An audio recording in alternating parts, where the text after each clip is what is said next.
तो हेलो दोस्तों, आज हम सब आईएनएम इंडियन नेशनल मूवमेंट की जो एग्ज़ाम हो चुके हैं ना, टीआरई 1, 2, 3 और हेड टीचर और हेड मास्टर, ये सारे प्रश्न जो आए हैं आईएनएम से संबंधित, उसको अच्छे तरीके से डिस्कस करेंगे। और डिस्कस का मतलब ये नहीं कि एक चैप्टर से आया 2 लाइन डिस्कस कर दी, आगे बढ़ गए क्वेश्चन पे क्वेश्चन नहीं।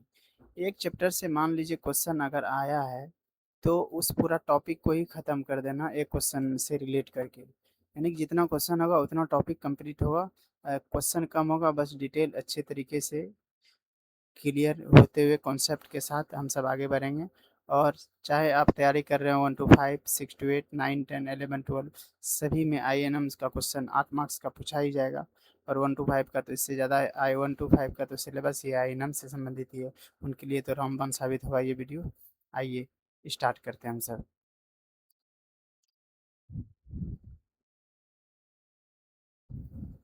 ये हम सबका पहला क्वेश्चन है। आइए, भारतीय राष्ट्रीय कांग्रेस किस अधिवेशन में पूर्ण स्वराज का सिद्धांत गृहीत हुआ था? यानी भारतीय राष्ट्रीय कांग्रेस के किस अधिवेशन में पूर्ण स्वराज सिद्धांत गृहीत हुआ था, यानी पूर्ण स्वराज के सिद्धांत को माना गया था अधिवेशन में। ये हो जाएगा आप सबका लाहौर अधिवेशन 1929। ये तो नहीं होगा, कनौची भी नहीं होगा। आइए अब इसमें इस वीडियो में ये आप सबको फायदा होगा दोस्तों। मान लीजिए एक क्वेश्चन है, इस क्वेश्चन से संबंधित अब जितने भी अधिवेशन है वो पूरे अधिवेशन को रिवाइज करेंगे हम सब अच्छे तरीके से। और होगा तो एक दो बार करते हुए जाइए, याद करते हुए हम सब जाएंगे। यानी कि अब किसी भी अधिवेशन से क्वेश्चन, कोई भी अधिवेशन से कोई भी क्वेश्चन आ जाए, ये आपको एक क्वेश्चन से ही बनेगा। ऐसा नहीं कि एक ही क्वेश्चन को अधिवेशन 5-10 करा रहे हैं, क्वेश्चन आगे बढ़ रहे हैं। आइए हम सब स्टार्ट शुरू से करते हैं। 1885 दिसंबर से बम 18 दिसंबर 1885 का अधिवेशन कहाँ हुआ था आयोजित? बम्बई में। इसकी अध्यक्षता कौन किया था? भूमेश चंद्र बनर्जी। ये पहला अधिवेशन था जिसके परिणाम स्वरूप भारतीय राष्ट्रीय कांग्रेस का गठन हुआ। भारतीय राष्ट्रीय कांग्रेस का गठन 1885 में हुआ था, आप सब जानते होंगे दोस्तों। और अच्छे तरीके से आइए देखते हुए चलते हैं। अब दिसंबर 1886 दूसरा अधिवेशन, ये कलकत्ता में आयोजित हुआ। ये कलकत्ता में आयोजित हुआ। पहला अधिवेशन बम्बई में आयोजित हुआ, ध्यान रखना। और दूसरा अधिवेशन की अध्यक्षता दत्ता भाई नौरोजी। और दूसरा, यह दूसरा सत्र था, ठीक है। यह दूसरा सत्र था, ये तो हम सब देख लिए। अब आइए तीसरा अधिवेशन 1887। ये कहाँ आयोजित किया गया था? मद्रास में आयोजित किया था। इसकी अध्यक्षता कौन किया था? बदरुद्दीन तैयब जी ने इसकी अध्यक्षता किया था। और ये पहले मुस्लिम राष्ट्रपति थे।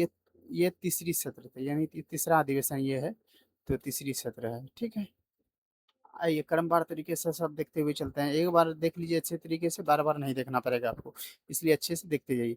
ये अब आ गया हम सब, ये सत्र है चौथा अधिवेशन का। कहाँ हुआ था आयोजित? इलाहाबाद में। इसकी अध्यक्षता कौन किया था? George George Yule. ये जॉर्ज यूल जो है ना, पहले अंग्रेज राष्ट्रपति थे। यानी कि पहले अंग्रेज कांग्रेस के अध्यक्ष कौन थे? जो क्वेश्चन पूछा जाता है कि वह अंग्रेज जो कांग्रेस के अध्यक्षता किया था, आ जाएगा जॉर्ज यूल, बस। आइए अब हम सब चौथा के बाद आइए 88 के बाद जो है ना, मैन मैन जो टॉपिक है सब तो करना अभी नहीं है। जो है कि इम्पोर्टेंट एकदम है वही सब, जो जिससे ना के बराबर क्वेश्चन आएगा उसको स्किप करते हुए चलते हैं हम सब। आइए 1896 का, ये कलकत्ता में आयोजित हुआ था, ठीक है। 1896 का अधिवेशन कलकत्ता में आयोजित हुआ था। इसकी अध्यक्षता, ध्यान रखना, रहीमतुल्ला सियानी, रहीमतुल्ला एम सियानी है, ठीक है। और 1896 में रविंद्रनाथ टैगोर ने पहली बार राष्ट्रीय गीत वंदे मातरम गाया था। ये भी क्वेश्चन बहुत बार पूछा गया है, इसलिए इसको भी ध्यान रखना है कि 1896 में ही रविंद्रनाथ टैगोर ने पहली बार राष्ट्रीय गीत वंदे मातरम गाया था। किस अधिवेशन में गाया था? कलकत्ता अधिवेशन में गाया था, इसी तरह याद रखना। ये अब 1899, ये कहाँ आयोजित हुआ था? लखनऊ में। 1899 का अधिवेशन लखनऊ में आयोजित हुआ था। और अध्यक्षता सोमेश चंद्र दत्त, यानी रोमेश चंद्र दत्त, याद रखना बस। कहाँ हुआ था, अध्यक्षता किसने किया था? और जो इम्पोर्टेंट होगा, भू राजस्व का अस्थायी निर्धारण लागू करने का प्रस्ताव, जो जो प्रस्ताव होगा वो सब भी देखते जाएंगे। अब 1901 का आइए। 1901 कहाँ आयोजित हुआ था? कलकत्ता में। अध्यक्षता दिनसा एन एडुल्जी वाचा, इसको बोलता है डिंसा एडुल्बी वाचा, यानी डिंसा एडुल्बी वाचा, ध्यान रखना। कांग्रेस अधिवेशन के मंच पर गांधी जी की पहली उपस्थिति थी, यानी कांग्रेस अधिवेशन के मंच पर गांधी जी की पहली उपस्थिति 1901 में, ध्यान रखना है 1901 में जो हुआ था गांधी जी, 1901 के अधिवेशन में ही गांधी जी पहली बार मंच पर दिखाई दिए थे, यानी उपस्थित हुए थे। आइए अब से, आइए पेन थोड़ा दूसरा सेलेक्ट कर लेते हैं। आइए, इससे अच्छे तरीके से अंडरलाइन होगा, और थोड़ा सा बड़ा कर लेते हैं ताकि अच्छे तरीके से बड़ा बड़ा दिखे आप सबको।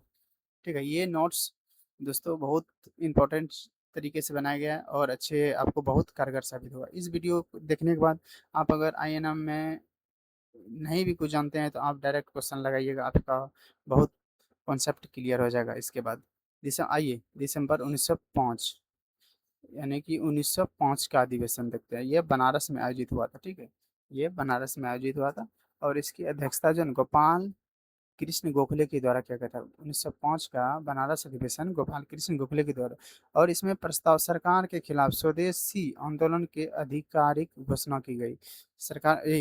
इसमें प्रस्ताव पारित किया गया था, स्वदेशी आंदोलन का आधिकारिक घोषणा हुआ था 1905 में, ध्यान रखना दोस्तों। आइए अब दिसंबर 1906 का अधिवेशन देखते हैं। ये 1906 का भी कलकत्ता अधिवेशन हुआ था। 1906 का अधिवेशन कहाँ हुआ था? कलकत्ता में। इसकी अध्यक्षता कौन किया था? दादा भाई नौरोजी। 1906 में जो ना थोड़ा सा मतभेद हो गया था गरम दल नरम दल में, इसीलिए दादा भाई नौरोजी को बना दिया कि दादा भाई नौरोजी जो है ना, ये इनको दोनों तरफ पसंद करते थे, गरम दल वाले भी करते थे, नरम दल वाले भी करते थे, इसीलिए दादा भाई नौरोजी को 1906 में बना दिया गया। इसमें देखिए क्या क्या हुआ। स्वराज, स्वदेशी, राष्ट्रीय शिक्षा और बहिष्कार आंदोलन के विषयों पर 4 प्रस्ताव अपनाए गए। 1906 के अधिवेशन में जो है ना, स्वराज, स्वदेशी, राष्ट्रीय शिक्षा, बहिष्कार आंदोलन के विषय पर 4 प्रस्ताव अपनाए गए। अब 1907 का अधिवेशन देखते हैं। 1907 का ना सूरत अधिवेशन, 1907 का सूरत अधिवेशन है, और इसकी अध्यक्षता रास बिहारी घोष, ध्यान रखना है, रास बिहारी बोस नहीं, रास बिहारी घोष। 1907 का अध्यक्षता जो है रास बिहारी घोष ने किया था। कांग्रेस जो है ना गर्मपंथी और उदारवादियों में विभाजित विभाजित थी। 1907 का कांग्रेस अधिवेशन स्थगित कर दिया गया, यानी बोले ना 1906 में ही गरम दल नरम दल में मतभेद हो चुका था, पर दादा भाई नौरोजी को बनाया तो मामला सेटल हो गया। अब 1907 में कांग्रेस गरम दल और उदारवादी को नरम दल बोलते हैं, ठीक है, गरमपंथी और उदारवादियों में विभाजित विभाजित हो गया, गरम दल नरम दल अलग हो गया, ठीक है, 1907 में, ध्यान रखना। अब 1910 ये इलाहाबाद में आयोजित हुआ। 1910 का अधिवेशन इलाहाबाद में आयोजित हुआ, और इसकी अध्यक्षता सर विलियम बेटरबर्न ने किया। और 1910 में जो है 1910 का अध्यक्षता जो है सर विलियम बेटरबर्न ने किया गया था, और 1910 का अधिवेशन इलाहाबाद में आयोजित हुआ। बस एक से दो बार बोलते ही जाना, यहीं पे याद हो जाएगा 50%। उसके बाद एक बार देख लीजिएगा और सही हो, सबसे याद हो जाएगा। और 1911 का अधिवेशन ये कलकत्ता में आयोजित हुआ। 1911 का अधिवेशन कलकत्ता में हुआ, और इसकी अध्यक्षता बी एन धर, बी एन धर के द्वारा 1911 की अध्यक्षता बी एन धर के द्वारा किया गया, ठीक है। ये कलकत्ता में आयोजित हुआ 1911 का अधिवेशन, ध्यान रखना है। और 1911 के अधिवेशन में क्या हुआ, राष्ट्रगान जो है ना जनगण मन पहली बार गाया गया। और 1911 के अधिवेशन में ही राष्ट्रीय गान जो है ना जनगण मन पहली बार गाया गया, इसको ध्यान रखना है। और वंदे मातरम जो गाया गया था पहली बार 1896, 1896 ये भी कलकत्ता अधिवेशन है। 1896 का भी, 96 का भी कलकत्ता अधिवेशन में ही वंदे मातरम गाया गया था, ध्यान रखना है दोस्तों, ठीक है। उसको भी ध्यान रखना, 1896 साथ में यहाँ जनगण मन है, इसीलिए इसी जगह बता दिया। ऊपर हम सब ऐसे पढ़ चुके हैं। 1915 का अधिवेशन बम्बई में आयोजित हुआ। 1915 का अधिवेशन बम्बई में आयोजित हुआ, और इसकी अध्यक्षता सर एपी सिन्हा ने किया। और सर एपी सिन्हा ने 1915 का अधिवेशन किया, ठीक है। और इसमें क्या क्या हुआ ये देखते हैं। कांग्रेस ने जो ना उग्रवादी वर्ग से प्रतिनिधियों को लाने के लिए अपने संविधान में संशोधन किया।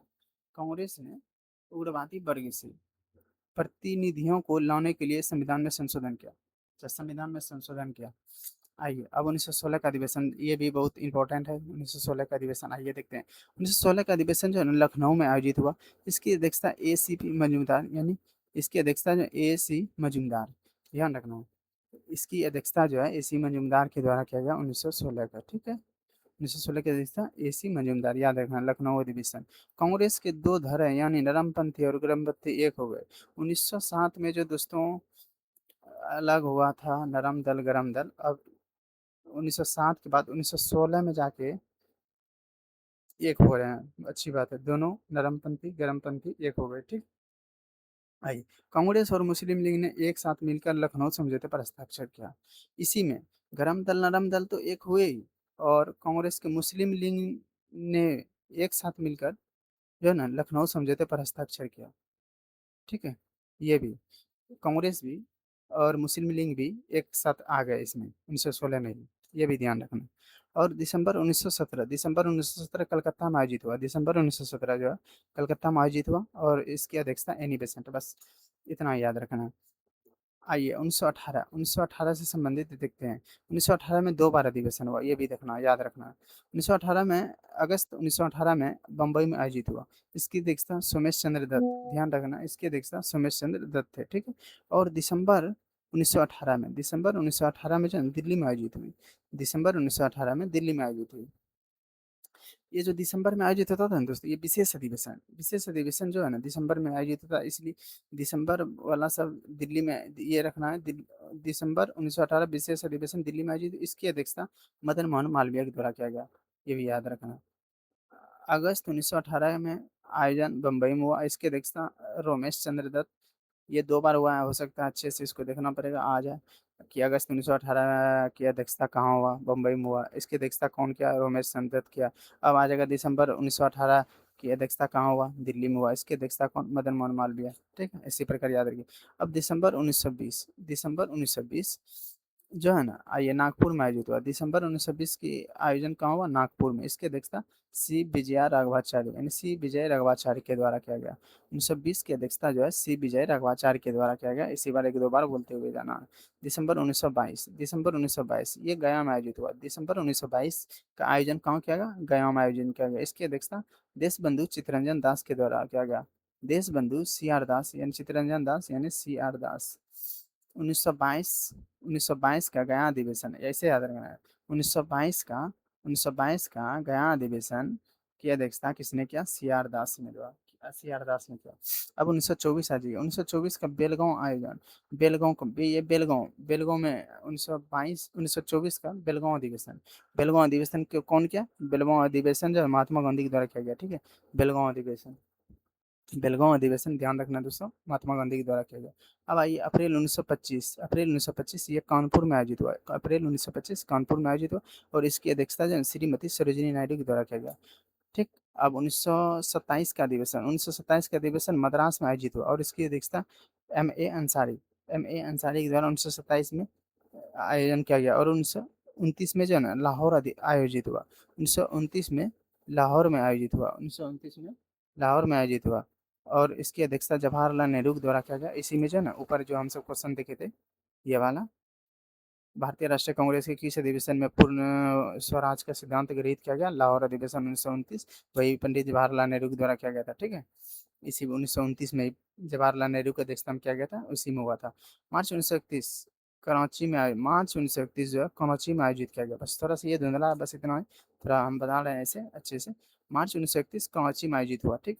इसकी अध्यक्षता सरदार वल्लभ भाई पटेल, मार्च 1931 में जो है ना कराची में आयोजन हुआ, इसकी अध्यक्षता सरदार वल्लभ भाई पटेल के द्वारा किया गया। अक्टूबर 1934 और 1934 में आयोजन बम्बई में हुआ, 1934 में जो है बम्बई में हुआ, इसकी अध्यक्षता डॉक्टर राजेंद्र प्रसाद की अध्यक्षता किया गया 1934 में, ये भी याद रखना है।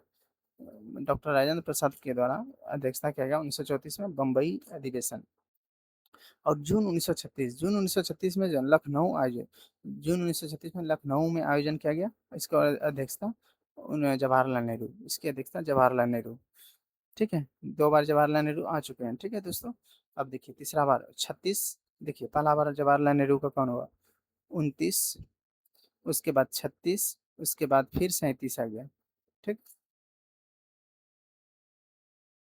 आइए 36 में हो गया लखनऊ आयोजन जवाहरलाल नेहरू, फिर जुलाई 1937 में जस्ट फैजपुर में आयोजन हुआ जवाहरलाल नेहरू की अध्यक्षता में, फिर 1938 में जो है ना हरिपुरा हरिपुरा में आयोजन हुआ, 1938 में हरिपुरा, इसकी अध्यक्षता जो है ना सुभाष चंद्र बोस के द्वारा किया गया। हरिपुरा में 1939 फिर त्रिपुरा में आयोजित हुआ, इसकी अध्यक्षता भी सुभाष चंद्र बोस जी था, पर इसी में सुभाष चंद्र बोस के द्वारा त्याग पत्र दिया गया, उसके बाद अ, अपना अपना पार्टी गठित किया, सुभाष चंद्र बोस, ये आगे देखते हैं अच्छे तरीके से। आइए अभी इसमें आगे बढ़ते हैं। मार्च 1940, मार्च 1940 रामगढ़ में आयोजित हुआ। मार्च 1940 की अध्यक्षता जो मौलाना अबुल कलाम आजाद, और मौलाना अबुल कलाम आजाद जो है ना 40 में जो किया ना, ये लगातार 45 तक किया। फिर 46 में सीधे नवंबर में जाके हुआ। इस 40 से लेकर 45 तक जो है ना, सीधे मौलाना अबुल कलाम आजाद रहा। 40 देखिए, 41 से 45 आ गया क्वेश्चन। 41 से 45 तक इस चरण में कोई सत्र आयोजित नहीं हुआ।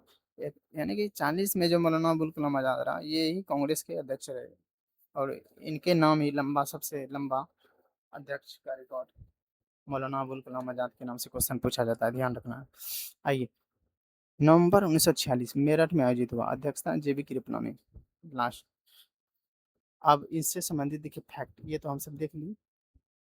अब इससे संबंधित जो जो फैक्ट है अभी खत्म नहीं हुआ दोस्तों, आपको बोले थे ना, एक क्वेश्चन का मतलब पूरा एक चैप्टर खत्म कर देना। उससे संबंधित जो भी क्वेश्चन आएगा, एक भी क्वेश्चन आपका छूटेगा नहीं। बस अच्छे तरीके से ध्यान से वीडियो को देखिए और सुनिए। अब कुछ महत्वपूर्ण अधिवेशन 1888, इलाहाबाद में जॉर्ज यूल के नेतृत्व में मुख्य मांगे थी। नमक कर में कमी एवं शिक्षा व्यय में वृद्धि। इस अधिवेशन में संविधान निर्माण पर बल दिया गया। कुल सदस्य संख्या 1248 थी। ठीक है, 1888 में। 1889 में जो है ना, बम्बई में विलियम बेटरमल के नेतृत्व में मताधिकार की आयु की सीमा जो है 21 वर्ष निर्धारित की गई। सदस्यों की संख्या जो है 1889 थी। 1891 में नागपुर में पी आनंद चार्लो के नेतृत्व में कांग्रेस का एक और नाम जो राष्ट्रीयता रखा गया। एक और नाम राष्ट्रीयता रखा गया। ध्यान रखना है दोस्तों, देखते जाना। 1895 में आई। ये पूना में जो है सुरेंद्र नाथ बनर्जी के नेतृत्व में संविधान पर जो है दोबारा विचार विमर्श प्रारंभ हुआ 1895 में। और 1896 में जो है ना, ये 1896 में जो है कलकत्ता में जो है रहमतुल्लाह सयानी के नेतृत्व में जो है पहली बार बंकिम चंद्र चटर्जी के द्वारा वंदे मातरम गाया गया था। ऊपर हम सब देखे थे, वंदे मातरम 1896 में पहली बार कलकत्ता अधिवेशन में गाया गया था, यही है। अब नेक्स्ट आइए 1916, ये अंबिका चरण मजूमदार के नेतृत्व में जो है लखनऊ अधिवेशन। 1916 में अंबिका चरण मजूमदार का अध्यक्षता क्या था, ऊपर भी देखे थे। आइए फिर से देखते हैं, ये महत्वपूर्ण अधिवेशन है, इसीलिए ये सबसे क्वेश्चन हमेशा आता है इसीलिए फिर से देखिए। 1916 में अंबिका चरण मजूमदार के नेतृत्व में लखनऊ अधिवेशन में कांग्रेस और मुस्लिम लीग का पुनर्मिलन हुआ। और साथ ही साथ बता दें, गरम दल और नरम दल इसी में मिलन हुआ था 1916 में ही, ऊपर हम बता दिए हैं। 1918 में जो है दिल्ली में पंडित मदन मोहन, 1918 ध्यान रखना, 1918 में दिल्ली में पंडित मदन मोहन मालवीय के नेतृत्व में, यानी 1918 में दिल्ली में आयोजित 1918 का अधिवेशन दिल्ली में हुआ पंडित मदन मोहन मालवीय के नेतृत्व में। इस अधिवेशन संपन्न हुआ। ठीक है, इसमें गरम दल के सदस्य अधिक थे, इसलिए बाल गंगाधर तिलक अध्यक्ष चुने गए। अच्छा, 1918 में गरम दल का संख्या ज़्यादा था, इसीलिए इसीलिए जो ना बाल गंगाधर तिलक अध्यक्ष चुने गए। उन्हें यानी कि बाल गंगाधर को अध्यक्ष चुना गया। लेकिन लेकिन दोस्तों यहाँ अध्यक्ष कौन बना, पंडित मदन मोहन मालवीय। अब क्यों बना, आइए देखते हैं। उन्हें जो ना सिरोल केस के तहत इंग्लैंड जाना पड़ा। उन्हें सिरोल केस के तहत इंग्लैंड जाना पड़ा। अंततः मालवीय जी अध्यक्ष हुए, यानी अंततः मालवीय जी को अध्यक्ष बनाया गया। अधिवेशन में जो ना आत्मनिर्णय के अधिकार की मांग की गई। अधिवेशन में आत्मनिर्णय की मांग की गई। ठीक है, आइए अब हम सब देखते हैं।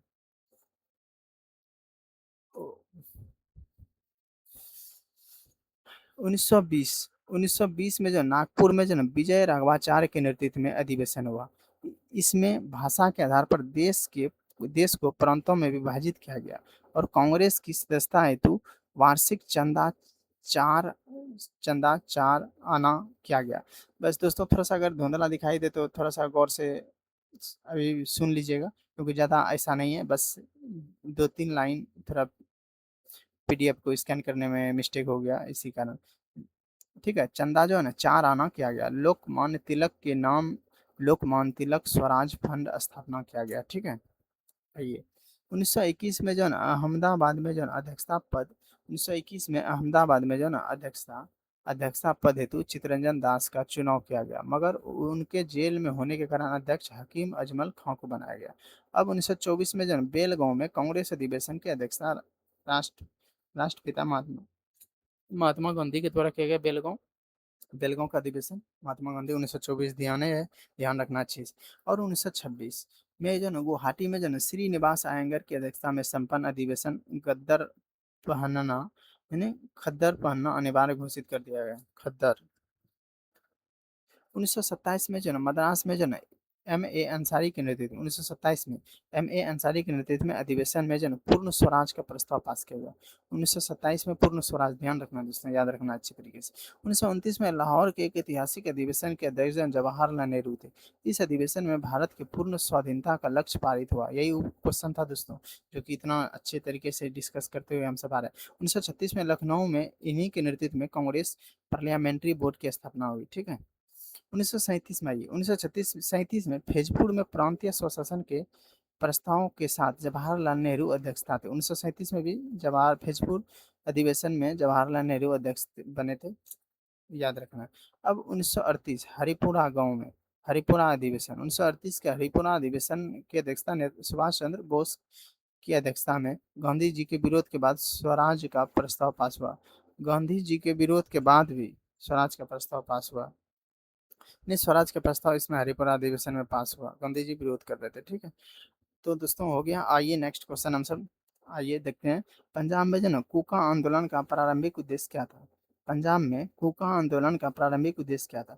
अब इसमें क्या करना है दोस्तों, कूका से संबंधित जितने भी प्रश्न होंगे और उसके आसपास जितने भी प्रश्न होंगे पूरा अच्छे तरह से एनालिसिस होगा सब क्वेश्चन का, ताकि इससे रिलेटेड कोई भी क्वेश्चन आए तो छूटे नहीं। यही इस वीडियो का खासियत है दोस्तों, अच्छे तरीके से देखते रहिए। इसमें आ जाएगा हम सबका सिख धर्म के परिष्कृत करना। कूका आंदोलन प्रारंभिक उद्देश्य यही था दोस्तों। ठीक है, सिख धर्म को परिष्कृत करना। ठीक है, पंजाब में राजनीतिक शक्ति प्राप्त करना नहीं था। कृषक आंदोलन का संगठन ये भी नहीं था। उपयुक्त में से एक तो नहीं हो, ए नंबर ये आंसर होगा। अब आइए हम सब देखते हैं अच्छे तरीके से कूका कूका आंदोलन 1872 में। ठीक है, कूका आंदोलन 1872 में हुआ था। कूका आंदोलन का नेतृत्व बाबा राम सिंह के नेतृत्व में कूका सिखों, जिन्हें नामधारी सिख भी कहा जाता है ना, किया था। नामधारी सिख भी कहा जाता है, उसी के द्वारा स्टार्ट किया गया था। ठीक है, इस आंदोलन में जो है सामाजिक, धार्मिक, राजनीतिक आयाम थे और इसका उद्देश्य सिख समाज में सुधार करना और ब्रिटिश औपनिवेशिक शासन का विरोध करना था। इस ब्रिटिश सत्ता के खिलाफ पंजाब में जो है पहला उल्लेखनीय विद्रोह कूका आंदोलन था। आइए, कूका आंदोलन प्रारंभिक वर्षों की पृष्ठभूमि संदिग्ध रही। कूका आंदोलन के प्रारंभिक वर्षों की पृष्ठभूमि जो संदिग्ध रही। इस आंदोलन की शुरुआत का श्रेय दो लोगों को दिया जाता है, बाबा बालक सिंह और भगत जवाहर मल को। इस आंदोलन का नेतृत्व जो है दो लोगों को दिया जाता है, बाबा बालक सिंह और भगत जवाहर मल, ध्यान रखना। और ये सब जो फैक्ट देख रहे हैं दोस्तों, ये हूबहू एनसीईआरटी के बुक से उठाया गया है। ये एक भी लाइन आपको एनसीईआरटी के दूसरे किताब का नहीं मिलेगा। आप जहाँ भी खुद एनसीईआरटी खोलिएगा, ये जहाँ होगा ये सब वहीं से लाइन एनसीईआरटी से उठाया गया है। ऐसा नहीं कि इधर उधर दूसरा यूज नहीं किया गया। हर एक लाइन बाय लाइन एनसीईआरटी का डिटेल इसमें डाला गया है दोस्तों। बस समझिए, नोट्स है, एनसीईआरटी ही आप पढ़ रहे हैं एक तरीके से। कुकाओं ने जो 1871 में खोटे खोटे के फिरोजपुर गांव में एक सम्मेलन आयोजित किया। राम सिंह के चेतावनी के बावजूद जो सम्मेलन में उपस्थित थे, कुका दो गुट में विभाजित हो गया, एक दूसरे के साथ बहस करने लगे। कई कुकाओं ने जो नियंत्रण खो दिया और उस पर जो हमला कर दिया और कई कसाईयों और अन्य लोगों को मार डाला, जिन पर गाय को मारने का संदेह था। इस इस भाग में उन्होंने जिस मूल्य पर प्रचार किया वह इस प्रकार था। जिस पर प्रचार किया वो इस प्रकार था, ये देखते हैं। वे सिखों के बीच जाति व्यवस्था को खत्म करना चाहते थे, क्योंकि उन्हें सिख धर्म की मुख्य धारा का समूह नहीं माना जाता था। ठीक है, वे विधवा पुनर्विवाह चाहते थे, यानी कि वे विधवा पुनर्विवाह चाहते थे और अंतरजातीय विवाह को प्रोत्साहन देना चाहते थे। ठीक है, और मांस, नशीली दवाओं और देसी शराब से परहेज करना चाहते थे। अच्छी बात सर थी। आदि ग्रंथ ही धर्म का एकमात्र सच्चा पवित्र ग्रंथ था। केवल सफेद कपड़ा पहनना चाहते थे। ठीक है, आइए, कुकस ने ब्रिटिश शासन के विरुद्ध असहयोग और सविनय अवज्ञा की नीति चुनी। वे सिख संप्रभुता को बहाल करने के लिए ब्रिटिश शासन को उखाड़ फेंकना चाहते थे, यानी सिख संप्रभुता को बहाल करना चाहते थे ये सब, इसीलिए विरोध कर रहे थे, आंदोलन कर रहे थे। उन्होंने ब्रिटिश मोहर या निशान के साथ आने वाली हर चीज का बहिष्कार किया। कुका के द्वारा, कुका आंदोलन में ब्रिटिश मोहर और निशान के साथ आने वाले हर चीज का बहिष्कार किया। उन्होंने जो ना ब्रिटिश शिक्षण संस्थान का भी बहिष्कार किया, यानी पूरी तरीके से अंग्रेजों का बैकआउट किया गया। आइए नेक्स्ट क्वेश्चन। 1857 के विद्रोह को किसके द्वारा प्रथम भारतीय स्वतंत्रता संग्राम के रूप में वर्णित किया गया? ये मोस्ट इंपॉर्टेंट क्वेश्चन है दोस्तों।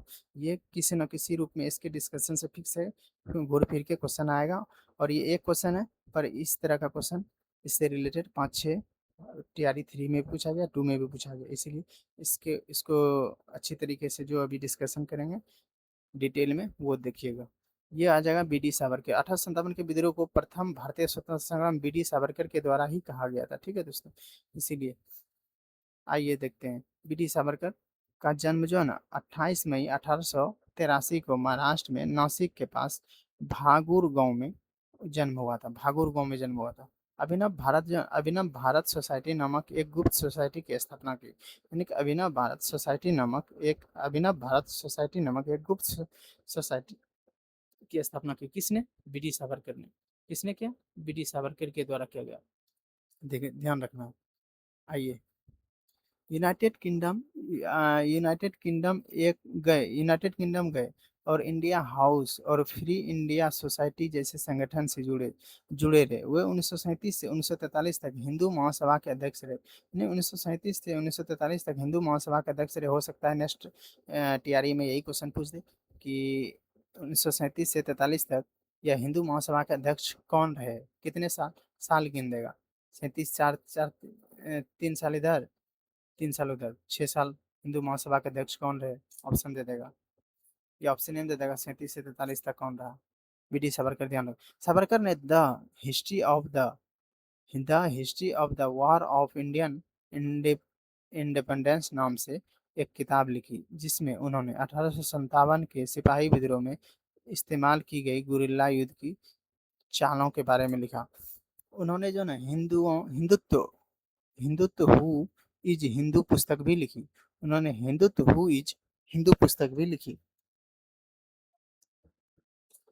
1909 में जो ना 1909 में मार्ले मिंटो सुधार भारतीय परिषद अधिनियम 1909 के खिलाफ जो ना सशस्त्र विद्रोह के साजिश रचने के आरोप में गिरफ्तार कर लिया गया। 1909 में मार्ले मिंटो सुधार, यानी 1909 के खिलाफ सशस्त्र विद्रोह में साजिश रचने के कारण गिरफ्तार कर लिया गया। और 1910 में क्रांतिकारी समूह इंडिया हाउस से संबंध के कारण गिरफ्तार कर लिया गया।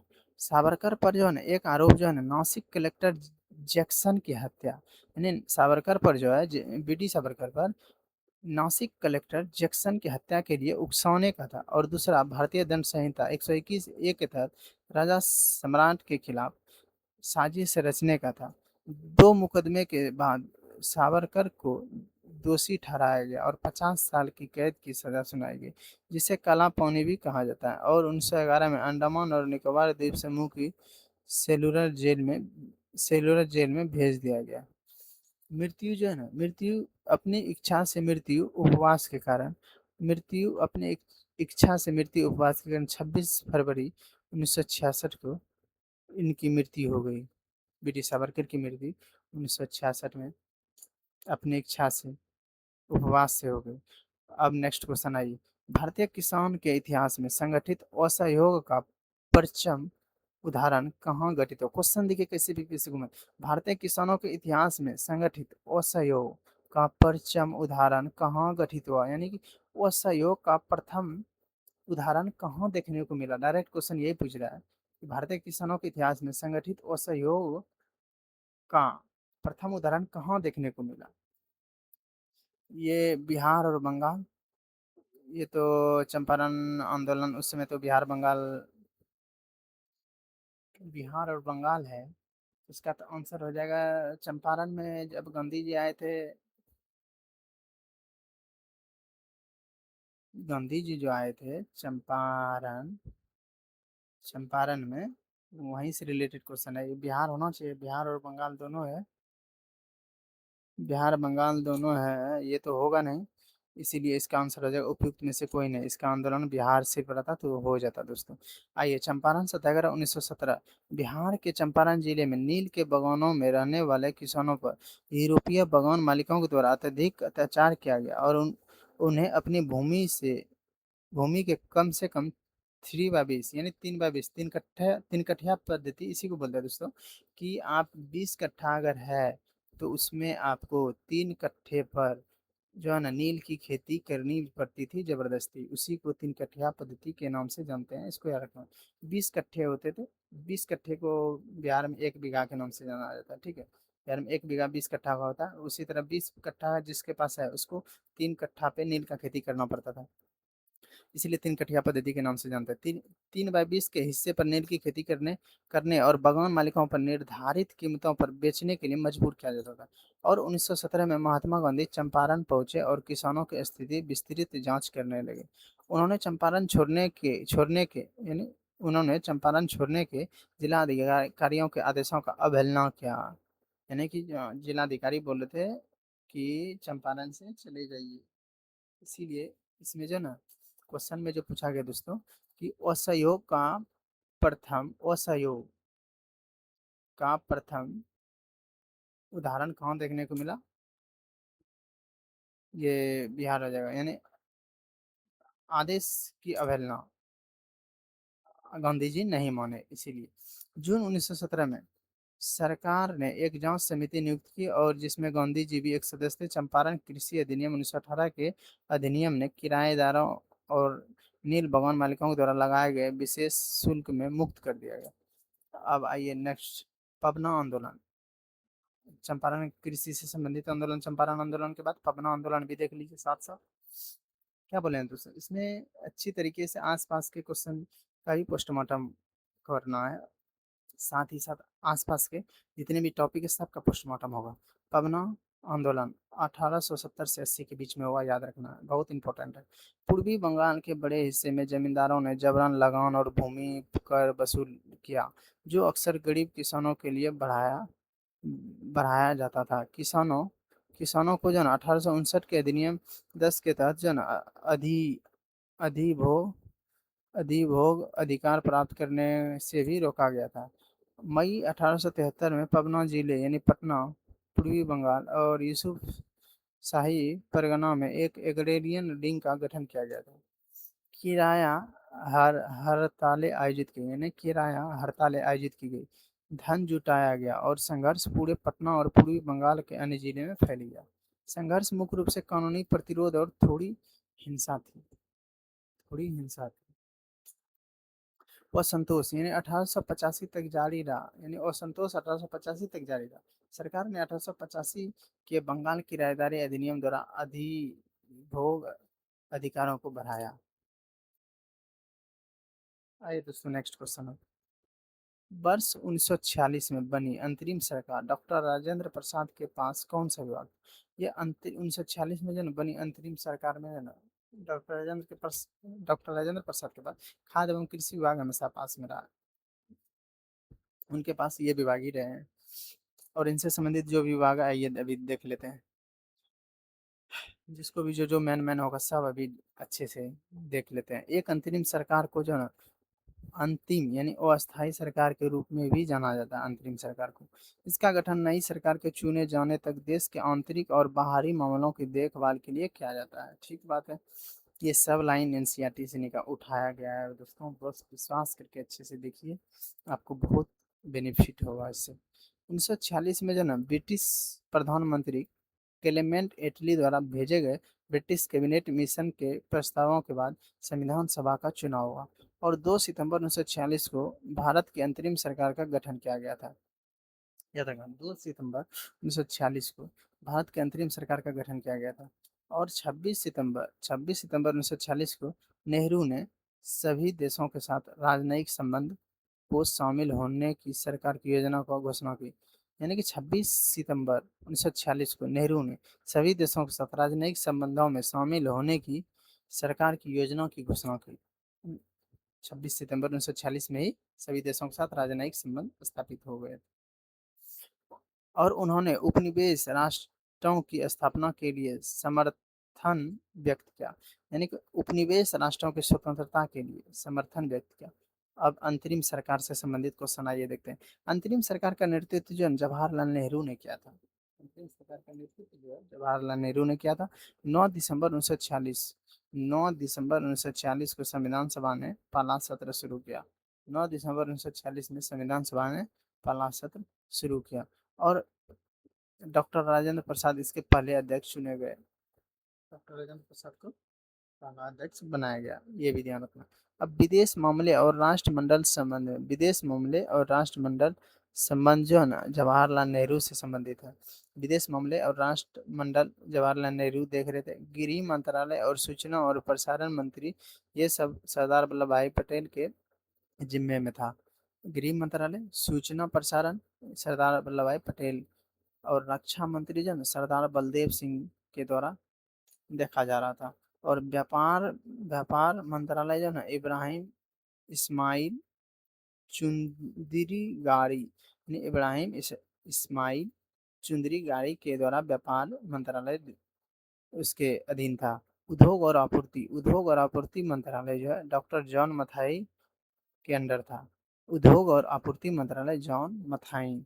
श्रम मंत्री जगजीवन राम। अंतरिम सरकार में याद रखना दोस्तों, किसी कहीं से भी क्वेश्चन आ सकता है। श्रम मंत्री जगजीवन राम, उद्योग और आपूर्ति मंत्री डॉक्टर जॉन मथाई, व्यापार इब्राहिम इस्माइल चंदगारी, रक्षा मंत्रालय सरदार बलदेव सिंह, गृह और सूचना प्रसारण सरदार वल्लभ भाई पटेल, विदेश मामले और राष्ट्रमंडल संबंध जवाहरलाल नेहरू। इतना याद रखना है।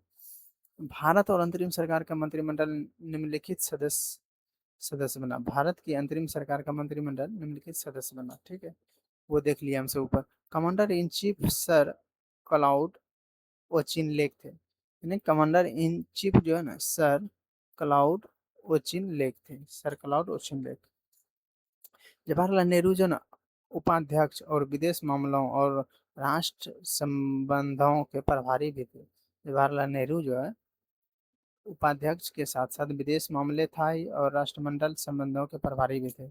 और सरदार वल्लभ भाई पटेल जो है ना गृह मामला और सूचना और प्रसारण विभाग संभाल रहे थे। सरदार वल्लभ भाई पटेल गृह मामला सूचना प्रसारण, ऊपर हम सब देखे हैं।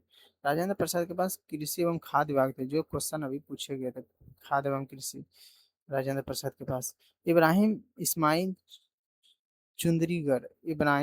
चुंदरीगढ़ ने जो वाणिज्य विभाग का प्रभार संभाला। वाणिज्य यानी व्यापार, इसी का देखे ना ऊपर, इब्राहिम इस्माइल चुंदरीगढ़ व्यापार या वाणिज्य, इसी को डैश में व्यापार भी देता है तो वो भी देखिएगा।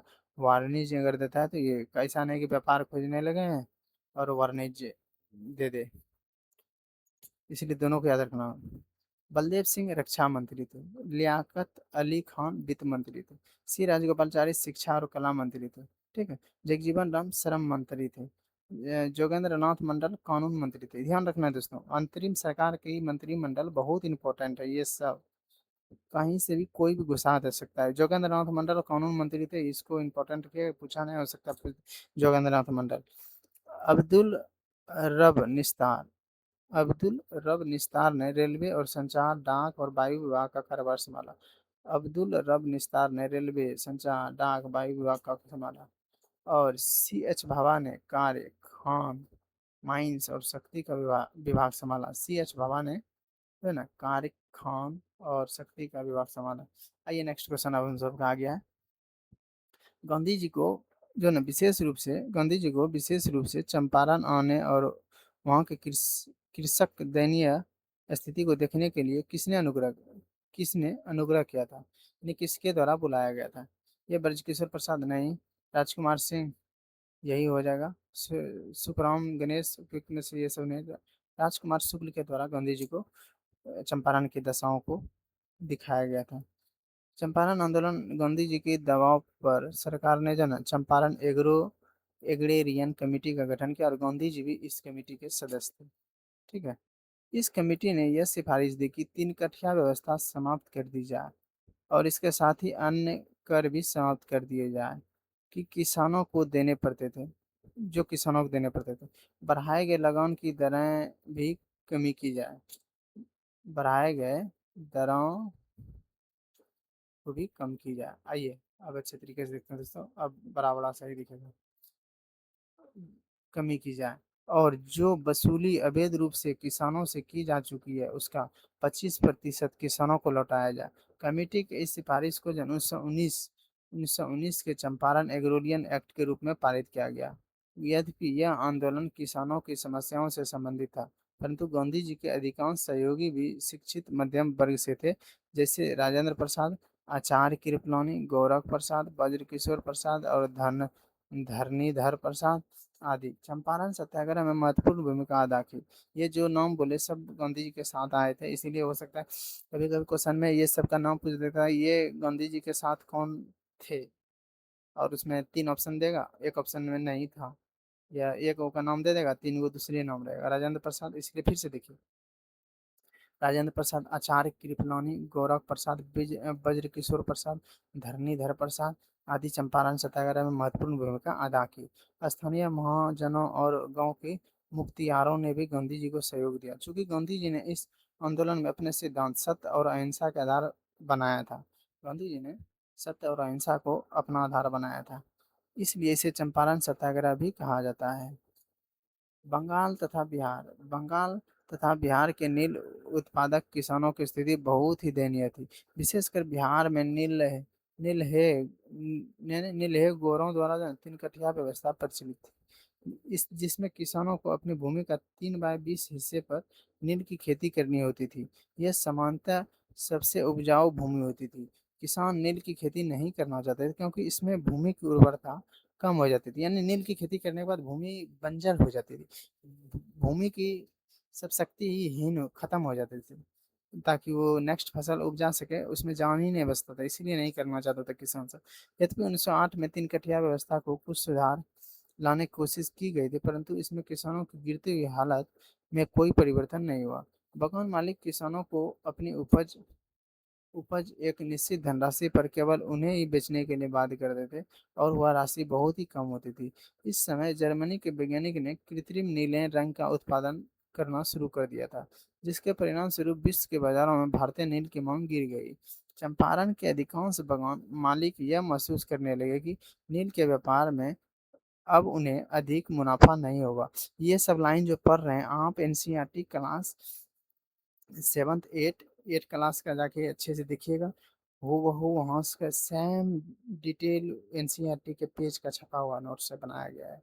यही सब लाइन आपको वहाँ पे मिलेगा, आप चेक कर सकते हैं जाके, चंपारण आंदोलन चेक कर लीजिएगा क्लास 8।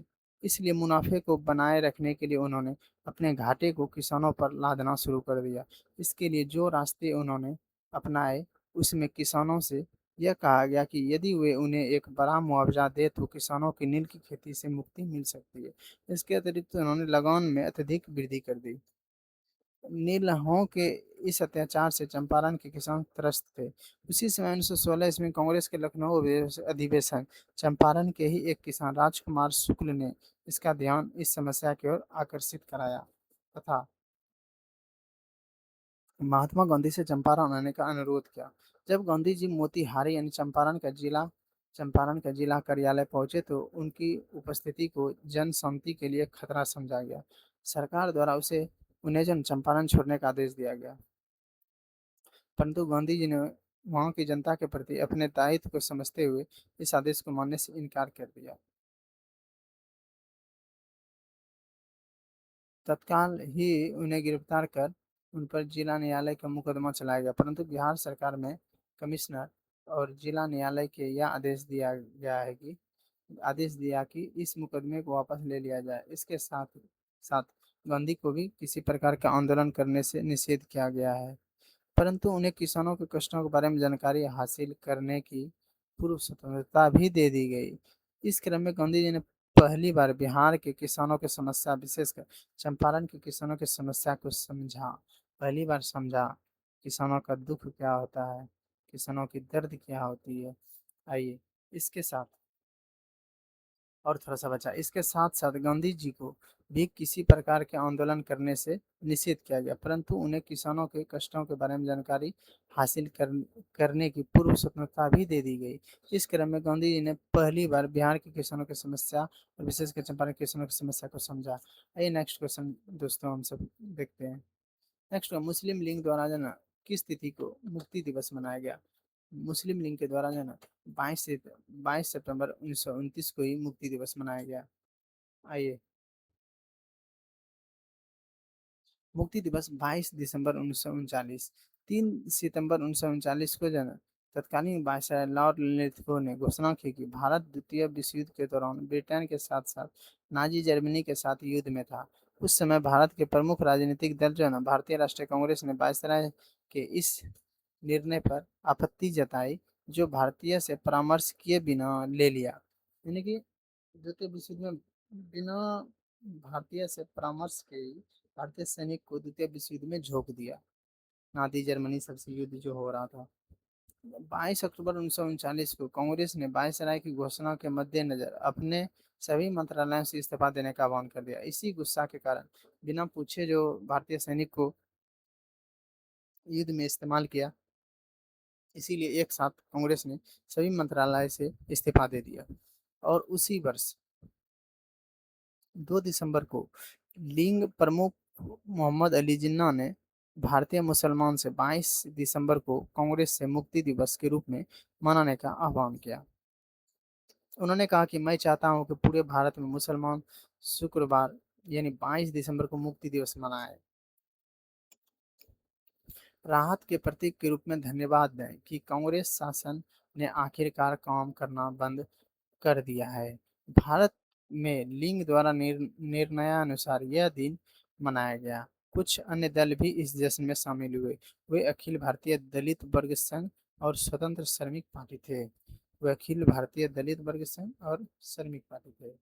जिन्ना के साथ इस अनुष्ठान में शामिल होने वाले प्रमुख नेताओं जिन्ना के साथ इस अनुष्ठान में शामिल होने वाले प्रमुख नेताओं में डॉक्टर बी. आर. अम्बेडकर और जस्टिस पार्टी के ईबी रामास्वामी नायकर पेरियार शामिल थे। कुछ पारसियों और एंग्लो इंडियन ने भी भाग लिया। अब आइए, नेशनल कॉलेज और बिहार विद्यापीठ का शिलान्यास किसने किया था? यानी कि नेशनल कॉलेज और बिहार विद्यापीठ का शिलान्यास किसने किया था? डॉक्टर राजेंद्र प्रसाद ने? नहीं। मौलाना अब्दुल बारी ने? नहीं। आइए देखते हैं। महात्मा गांधी? यस, महात्मा गांधी के द्वारा किया गया था। आइए देखते हैं अच्छे तरीके से। बिहार विद्यापीठ की स्थापना 1921 ईस्वी में। इस संस्थान का गौरवशाली अतीत और भविष्य की अपार संभावना है। बिहार विद्यापीठ एक भारतीय शैक्षणिक संस्थान है जिसकी स्थापना 6 फरवरी 1921 को मोहनदास करमचंद यानी कि इसकी स्थापना 6 फरवरी 1921 को मोहनदास करमचंद गांधी ने की थी, लेकिन 1942 में से अंग्रेजों ने जब्त कर लिया था। इसकी शुरुआत जो है ना पटना में हुआ था। बिहार विद्यापीठ की स्थापना 6 फरवरी 1921 को गांधी जी के द्वारा पटना में किया गया था, याद रखना। इसकी शुरुआत पटना में डॉक्टर राजेंद्र प्रसाद ने की थी। ठीक है। और जमीन जो है ना, जमीन जो है मौलाना मजरूल हक ने दान की थी। ये जो बिहार विद्यापीठ बना था स्कूल, इसकी जमीन जो है मौलाना मजरूल हक ने दान किया था। ये याद रखना, हो सकता है पूछ दे। जमीन मौलाना मजरूल हक के द्वारा दान की गई थी। एनसीईआरटी है, कहीं से भी लाइन उठा के पूछ सकता है, इसीलिए पूरे डिटेल के साथ अभी कराया जा रहा है दोस्तों। इसका पहला संस्थान पटना गया रोड, जिसे वर्तमान में बुद्ध मार्ग के नाम से जाना जाता है, पर खोला गया था। इसका उद्घाटन महात्मा गांधी के साथ मोहम्मद अली जौहर और कस्तूरबा गांधी ने किया था। 2022 में जो ना बिहार विद्यापीठ को केंद्रीय विश्वविद्यालय बनाने का प्रस्ताव है। नव भारत का पैगंबर कौन था? नव भारत का पैगंबर जो है, नव भारत का पैगंबर तो दोस्तों राजा राम मोहन राय को ही माना जाता है। आइए डिटेल देखते हैं। राजा राम मोहन राय आधुनिक भारत के पुनर्जागरण के जनक और एक अथक समाज सुधारक थे। उन्होंने भारत में जन ज्ञानोदय और उदार सुधारवादी आधुनिकीकरण के युग का उद्घाटन किया।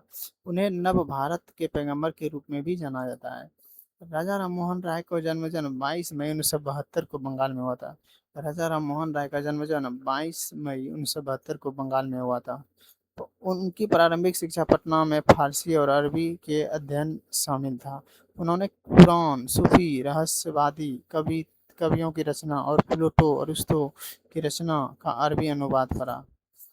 राजा राम राम मोहन राय पश्चिमी आधुनिक विचारों से बहुत प्रभावित थे और उन्हें तर्कवाद और आधुनिक वैज्ञानिक दृष्टिकोण पर जोर दिया। ठीक है। 1814 में उन्होंने मूर्ति पूजा, जातिगत कठोरता और निरर्थक अनुष्ठानों और अन्य सामाजिक बुराइयों के खिलाफ अभियान चलाने के लिए कलकत्ता में आत्मीय सभा का गठन किया। आत्मीय सभा का गठन जो है ना, राजा राम मोहन राय ने आत्मीय सभा का गठन राजा राम मोहन राय के द्वारा किया गया, इसको ध्यान रखना।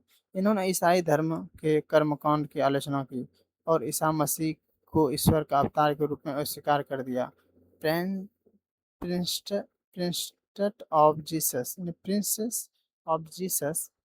यानी प्रिंसेस ऑफ जीसस 1820 में उन्होंने एक नए नियम के नैतिक और दार्शनिक संदेश को जिनकी उन्होंने प्रशंसा की,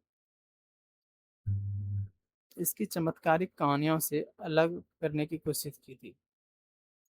उन्होंने जाति व्यवस्था, छुआछूत, अंधविश्वास, नशीले पदार्थ के सेवन के खिलाफ अभियान चलाया था। राजा राम मोहन राय ने वो महिलाओं की मुक्ति और विशेष रूप से सती प्रथा और विधवा पुनर्विवाह को उन्मूलन पर अपने अग्रणी विचार और कार्य के लिए जाने जाते हैं। उन्होंने सती प्रथा, विधवा पुनर्विवाह के उन्मूलन पर जोर दिया था। आइए नेक्स्ट क्वेश्चन। बंकिम चंद्र चट्टोपाध्याय के आनंद मठ में किस विद्रोह का उल्लेख है? बंकिम चंद्र चट्टोपाध्याय के किस विद्रोह का उल्लेख है? नील विद्रोह नहीं, संताल विद्रोह नहीं, सन्यासी विद्रोह का उल्लेख है, इसको ध्यान रखना है दोस्तों। 1763 का सन्यासी 1763 का सन्यासी विद्रोह भारत के बंगाल में हुआ था और यह 18वीं शताब्दी के अंत में फकीरों यानी रहस्यमय प्रथाओं का अभ्यास करने वाले फकीर के नेतृत्व में विद्रोह था, जिन्हें सन्यासी के रूप में जाना जाता था।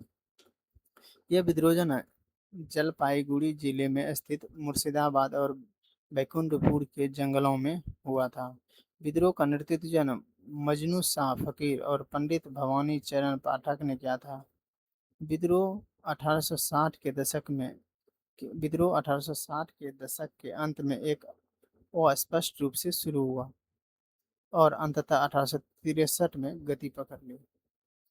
और प्रतिरोध फकीरों द्वारा तलवारों, भालों, बंदूकों से किया गया था। अन्य तरीकों से हवाई और घूमने वाले तोपें शामिल।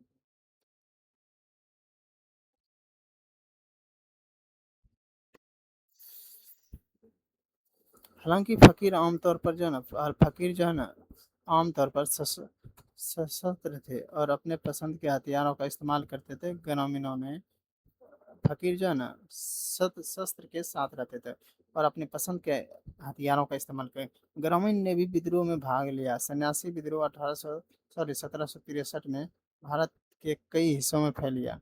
सन्यासी विद्रोह जो है भारत के 1763 में कई हिस्से में फैल गया और बंकिम चंद्र चटर्जी के उपन्यास आनंद मठ अमर हो गया।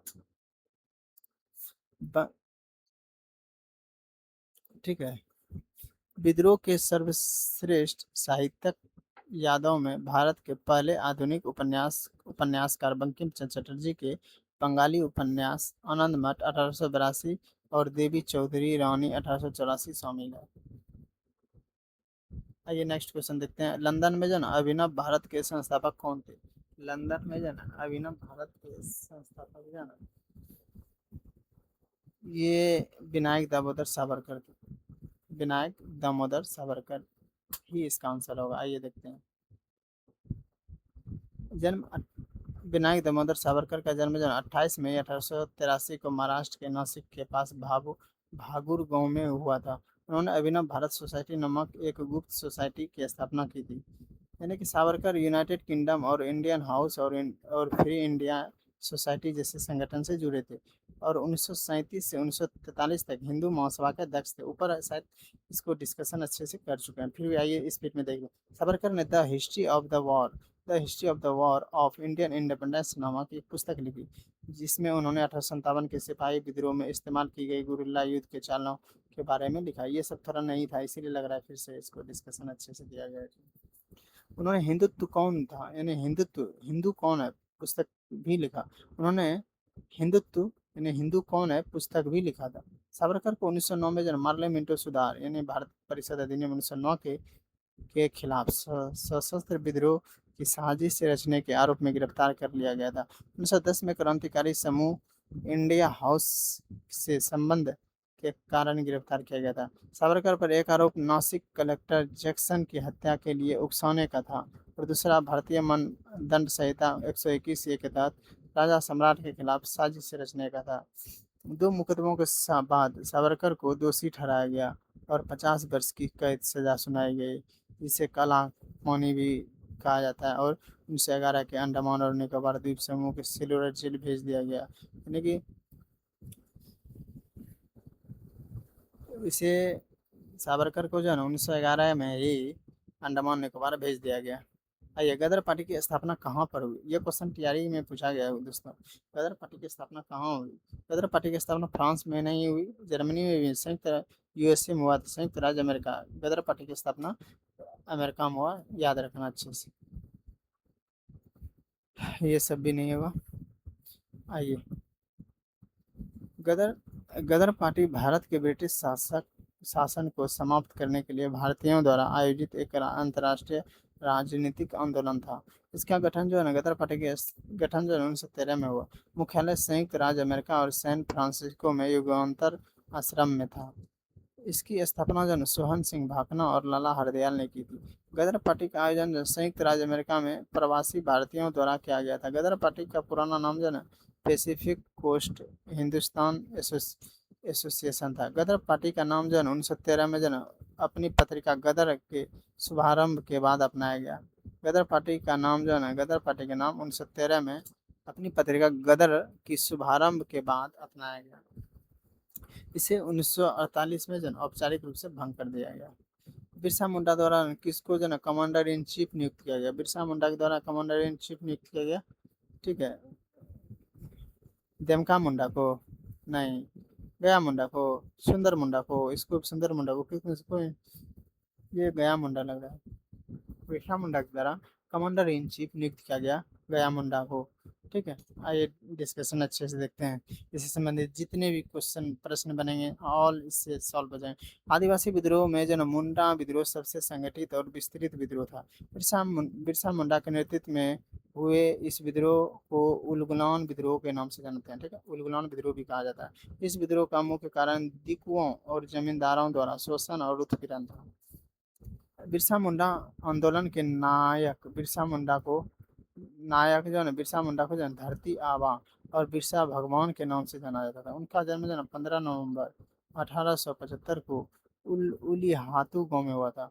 उनका जन्म जो है ना 15 नवंबर, यानी 15 नवंबर को जो जन्म हुआ था ना, इसीलिए झारखंड राज्य की स्थापना जो हुआ था ना, झारखंड अलग स्टेट जो बना था, ये 15 नवंबर 2000 को ही बना था, इसीलिए ताकि बिरसा मुंडा के जन्म दिवस पर अलग हो। उन्होंने उन्होंने जो डोंका मुंडा को राजनीतिक और समा मुंडा को धार्मिक और सामाजिक मामलों का प्रमुख बताया। उन्होंने जो ना मुख्य सहयोगी जो ना गया मुंडा था, जिसे कमांडर नियुक्त किया गया। और यही क्वेश्चन में था दोस्तों कि गया मुंडा को जिसे कमांडर नियुक्त किया गया, उनका नाम क्या था?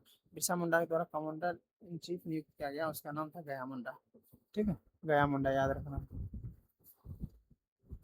बिरसा ने जन जॉन मुंडा, स्पाइना मुंडा, पांडु मुंडा, टिपड़ू मुंडा, डेम डेमका मुंडा, हथेराव मुंडा आदि को सलाहकार के रूप में इस्तेमाल किया।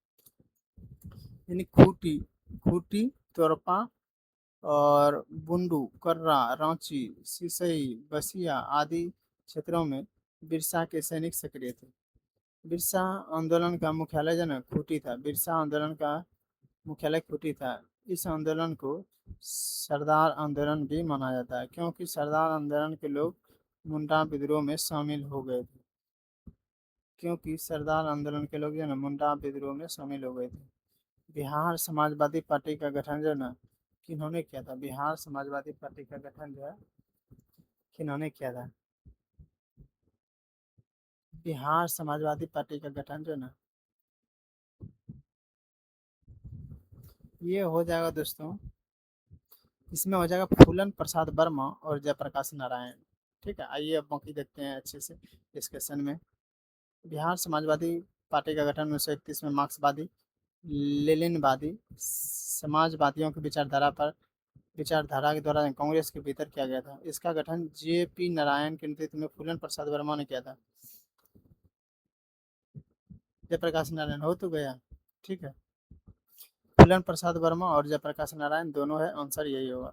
समाजवादी पार्टी, बिहार समाजवादी पार्टी का गठन। ठीक है, बिहार समाजवादी पार्टी का गठन जो है ना, जुलाई 1931 में गंगा शरण सिन्हा सिन्हा राम वृक्ष बेनीपुरी फूलन प्रसाद वर्मा रामानंद मिश्रा के द्वारा किया गया था। इतना याद रखना है कि बिहार समाजवादी पार्टी के गठन 1931 में गंगा शरण सिन्हा, राम वृक्ष बेनीपुरी, फूलन प्रसाद वर्मा, रामानंद मिश्रा, ये सब संस्थापक सदस्य में से थे।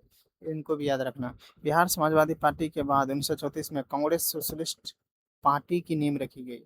बिहार समाजवादी पार्टी के बाद 1934 में कांग्रेस सोशलिस्ट पार्टी की नींव रखी गई। इनको भी ध्यान रखना है दोस्तों। पार्टी का निम्नलिखित उद्देश्य समाजवादी विचारों का प्रचार प्रसार, श्रमिक और किसान संगठनों का गठन।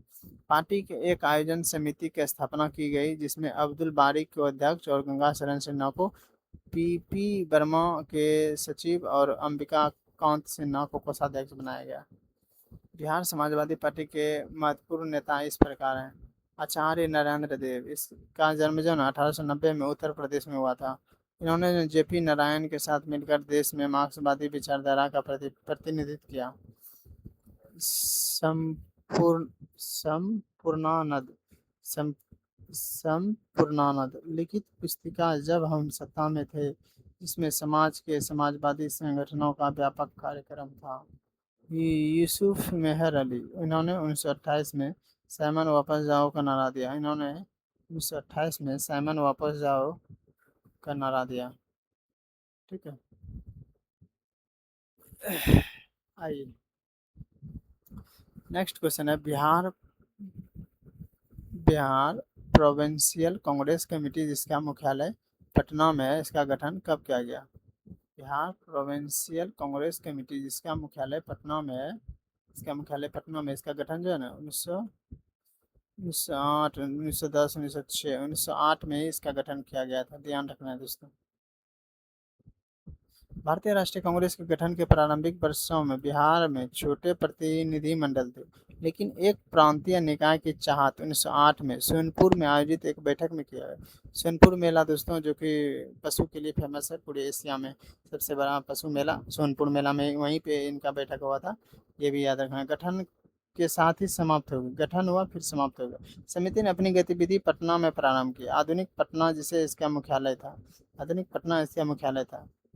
ठीक है, बिहार प्रोविंशियल कांग्रेस कमेटी जिसका मुख्यालय पटना था, इसका गठन किस वर्ष हुआ? इसका गठन 1908 में हुआ। और बोलेगा कहाँ हुआ, तो सोनपुर में हुआ। तब बोलना सोनपुर में हुआ इसका गठन। ठीक है, यह समिति प्रतिवर्ष बिहार प्रांतीय सम्मेलन आयोजित करती थी, जिसमें राष्ट्रवादी भावनाएं और सांप्रदायिक सौहार्द का भरपूर प्रदर्शन होता था। मजरूल हक, हसन इमाम, सच्चिदानंद सिन्हा, दीप नारायण सिंह और सरफराज हुसैन प्रांत में आंदोलन के संस्थापक थे। कांग्रेस के बंकीपुर अधिवेशन प्रांतीय समिति के नेता द्वारा चलाया गया था। कांग्रेस का बंकीपुर अधिवेशन जो प्रांतीय समिति के नेताओं द्वारा चलाया गया था। पटना विश्वविद्यालय विधेयक, जिसे क्षेत्रीय राजनीतिक मुद्दों पर समिति ने हस्तक्षेप करते हुए बिहार की जनता में काफी उत्साह दिखाया। समिति ने जो लोगों को होम रूल और खिलाफत और असहयोग और सविनय अवज्ञा, भारत छोड़ो आदि आंदोलन में भाग लेने के लिए प्रेरित किया। बिहार प्रांतीय कांग्रेस कमेटी प्रांत में राष्ट्रवादी राजनीतिक संघर्ष को बढ़ावा देने में महत्वपूर्ण थी। हमारे स्वतंत्रता संग्राम के इतिहास में ऐसे मंचों की भूमिका उल्लेखनीय है। आइए नेक्स्ट क्वेश्चन। 1913 में पटना में अनुशीलन समिति की एक शाखा की स्थापना की गई। 1913 में जो है ना, पटना में अनुशीलन समिति की एक शाखा की स्थापना स्थापना किसने की? अनुशीलन, इसका हो जाएगा दोस्तों रामानंद सिन्हा नहीं लग रहा है, सचिन झा भी नहीं लग रहा है। सत्य सचिंद्र नाथ सन्याल इसका हो जाएगा। 1913 में अनुशीलन समिति की स्थापना जो सचिंद्र नाथ सन्याल के द्वारा किया गया है। आइए देखते हैं बाकी इसका डिस्कशन। सचिंद्र नाथ सन्याल ने 1913 में पटना में अनुशीलन समिति की एक शाखा की स्थापना की थी। बीएन कॉलेज के बंकिम चंद्र मित्रा को संगठन का नेतृत्व करने की जिम्मेदारी दी गई। अनुशीलन समिति का अर्थ है स्व संस्कृति संघ। उसका मुख्य उद्देश्य हिंदुओं में जो ना आध्यात्मिक, शारीरिक, बौद्धिक रूप से सशक्त बनाने की प्रेरणा पैदा करना था। सुभाष चंद्र बोस के जापान चले जाने के बाद सन्याल यानी कि सन्याल को भारत के क्रांतिकारी आंदोलन का सबसे वरिष्ठ नेता माना जाता है। सचिंद्र नाथ सन्याल को जो ना यानी कि सुभाष चंद्र बोस को जापान चले जाने के बाद सचिंद्र नाथ सन्याल यानी सचिंद्र नाथ सन्याल को भारत के क्रांतिकारी आंदोलन का सबसे वरिष्ठ नेता माना जाता है। काकोरी षड्यंत्र में शामिल होने के कारण सन्याल को भी जेल हुई, लेकिन बाद में उन्हें रिहा कर दिया गया। काकोरी षड्यंत्र में शामिल होने के कारण सन्याल को जेल हुई पर रिहा कर दिया गया। समिति के सदस्य को तीन भूमियों में से एक या अधिक कार्य सौंपे गए थे। धन संग्रह, नियोजित कार्यों का कार्यान्वयन और प्रचार, और मूलभूत विभाजन सैन्य कार्य और नागरिक कार्य के बीच था। और सचिंद्र नाथ और चंद्रशेखर आजाद और भगत सिंह जैसे क्रांतिकारियों के गुरु भी थे। यानी कि सचिंद्र नाथ जो है ना सचिंद्र नाथ सन्याल जो है चंद्रशेखर आजाद और भगत सिंह जैसे क्रांतिकारियों के गुरु भी थे। ये सचिंद्र नाथ सन्याल गुरु थे। जेल में उन्हें तपेदिक हो गया। अच्छा, जेल में उन्हें तपेदिक हो गया और उन्हें अंतिम महीने में उन्हें गोरखपुर जेल भेज दिया गया था। और 7 फरवरी 1942 को सचिंद्र नाथ सन्याल की मृत्यु हो गई। आइए दोस्तों, बिहार यूथ लीग का गठन कब हुआ? बिहार यूथ लीग का गठन कब हुआ? इस 1930 तो लग नहीं रहा है, 1940 भी नहीं हुआ। ये 19 एक सेकंड,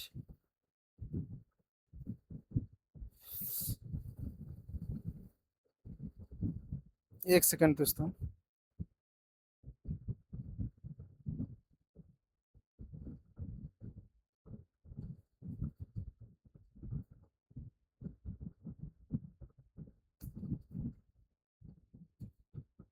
आइए, थोड़ा मिस्टेक हो गया था।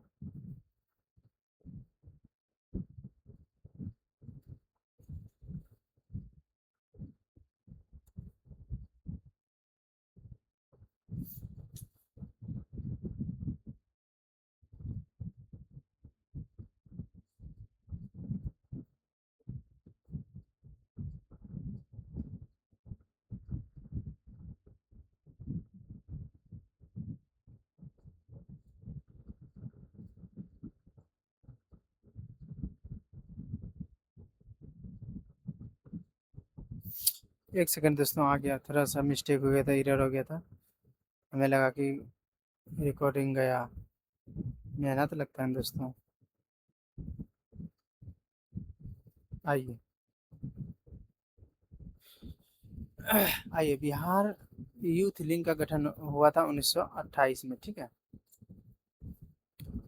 आइए, बिहार यूथ लीग का गठन 1928 में हुआ था। इसकी स्थापना बिहार में जन युवा राष्ट्रवादियों में एक समूह द्वारा की गई थी, जो भारतीय राष्ट्रीय कांग्रेस की उदारवादी नीति से असंतुष्ट थी।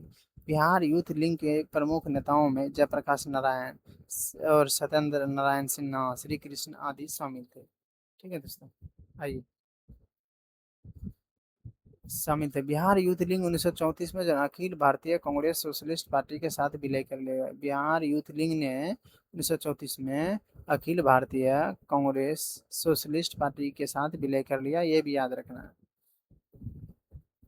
अगर बिहार यूथ लीग ने अखिल भारतीय कांग्रेस सोशलिस्ट के साथ विलय कब किया? आ जाएगा ऑप्शन, याद रखना है, इसीलिए 1934। हो सकता है क्वेश्चन आ जाए।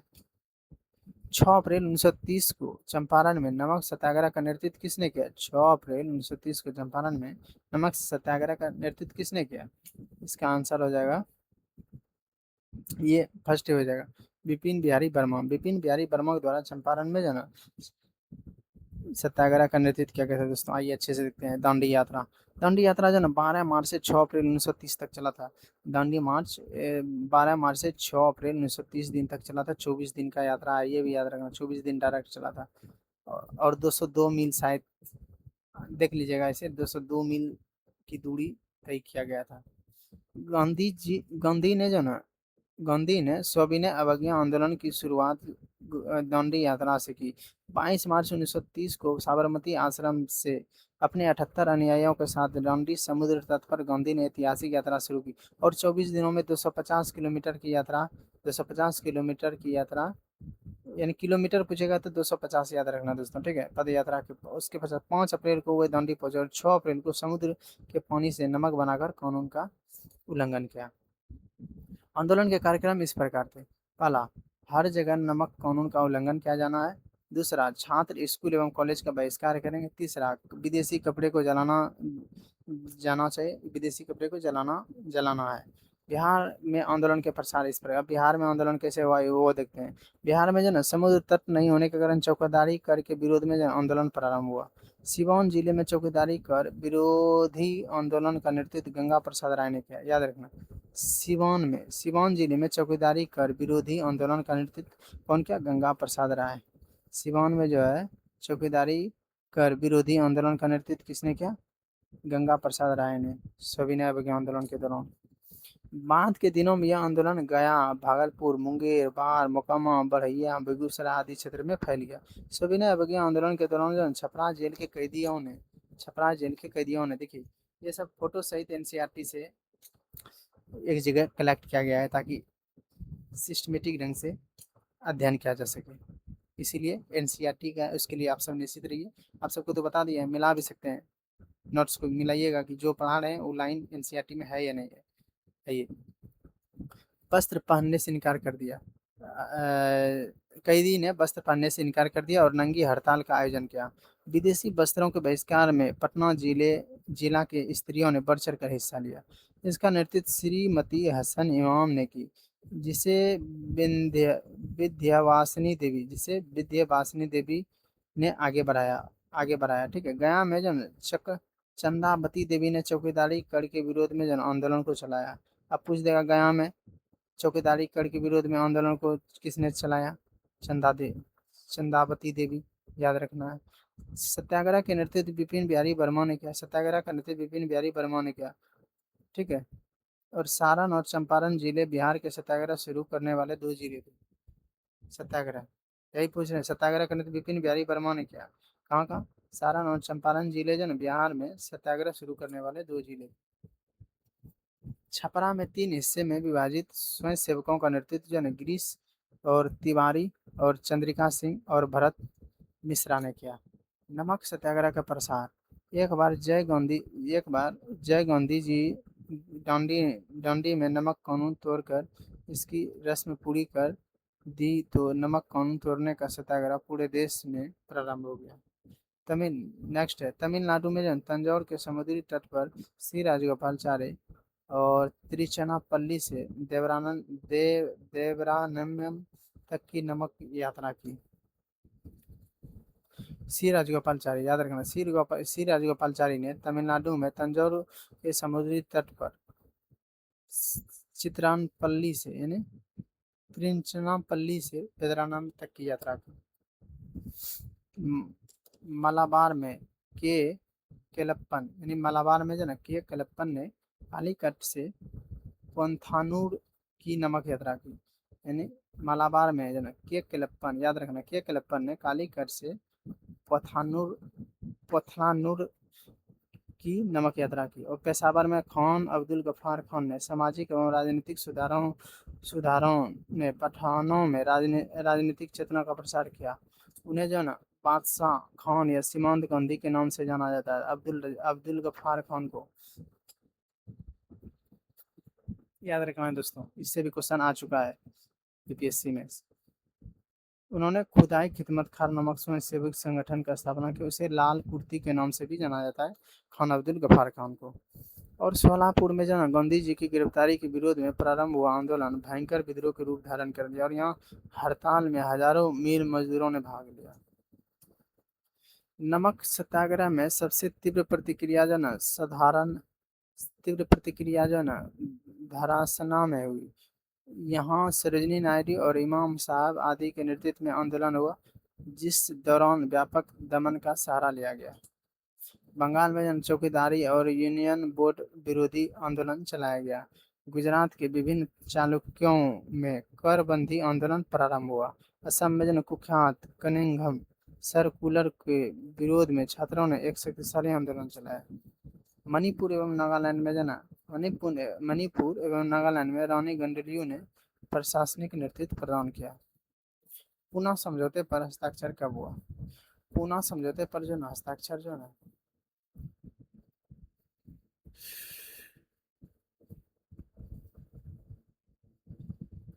पूना समझौते पर हस्ताक्षर जो है दोस्तों 24 सितंबर 1932 में हुआ। ध्यान रखना है इसको, 24 सितंबर 1932। सविनय अवज्ञा सीमाएं हैं। सभी सामाजिक समूह स्वराज की अमूर्त अवधारणा से प्रभावित नहीं थे। ऐसा ही एक समूह राष्ट्र के औचित्यों का था। 1930 के बाद खुद को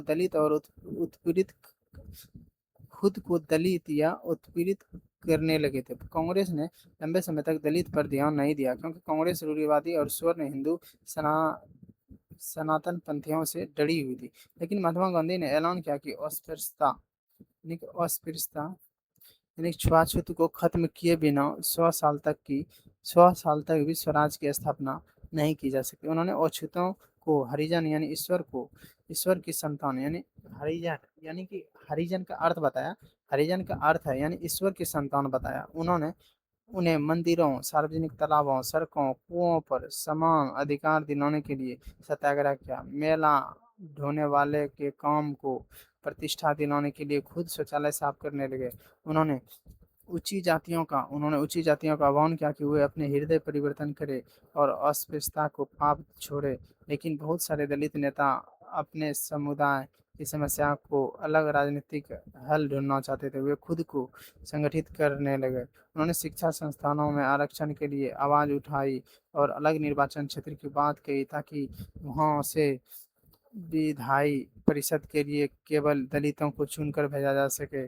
उसका मानना था कि उसकी सामाजिक अपंगता केवल राजनीतिक सशक्तिकरण से ही दूर हो सकती है। इसलिए सविनय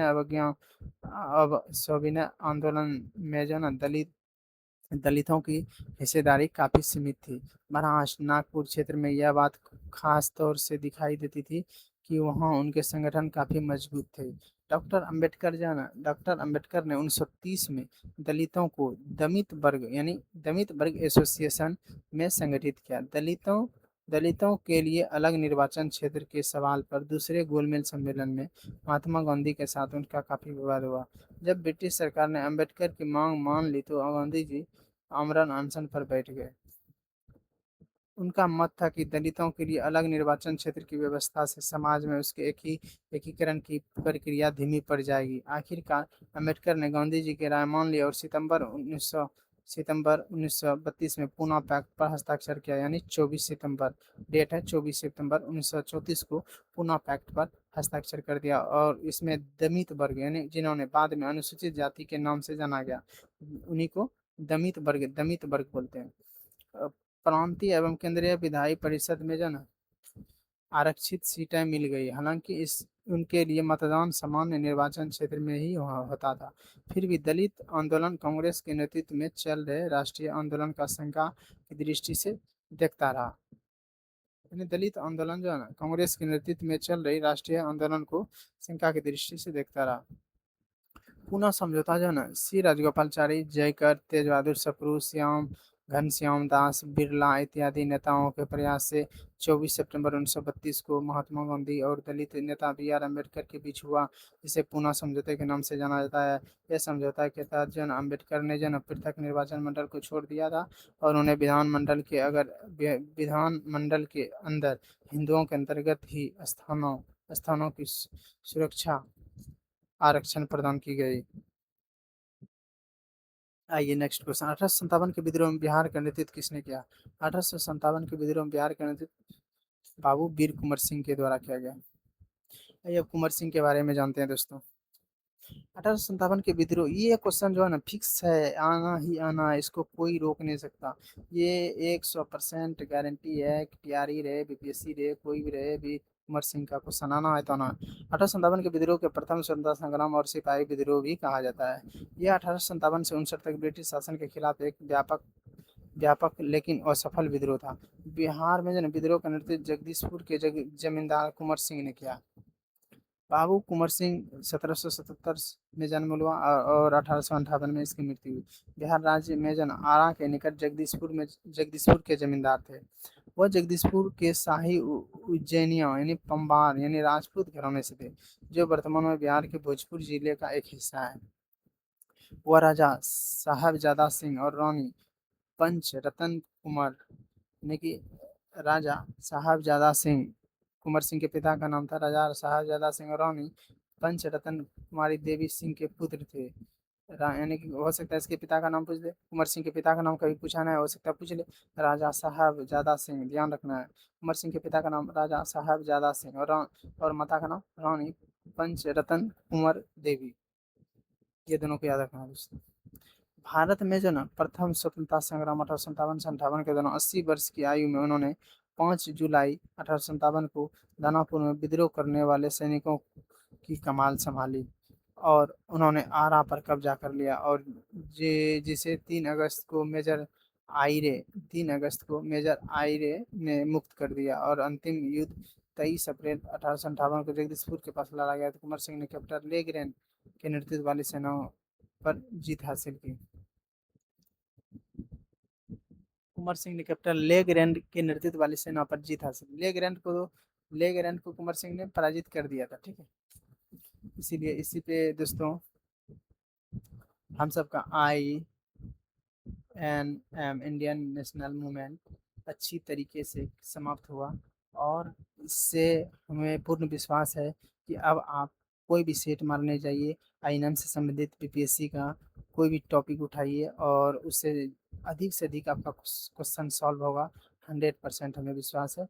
और इसी आशा के साथ आगे नेक्स्ट वीडियो, अब NCERT सीरीज चालू कर दिए हैं, NCERT सीरीज ही हमेशा आएगा, चाहे उसी का नोट्स आए, से संबंधित छोटे छोटे नोट्स विस्तार रूप में लाएंगे और NCERT से संबंधित नोट्स ही रहेंगे। अब जो भी आगे क्लास आएगा दोस्तों अच्छे से कीजिए, NCERT, बस NCERT।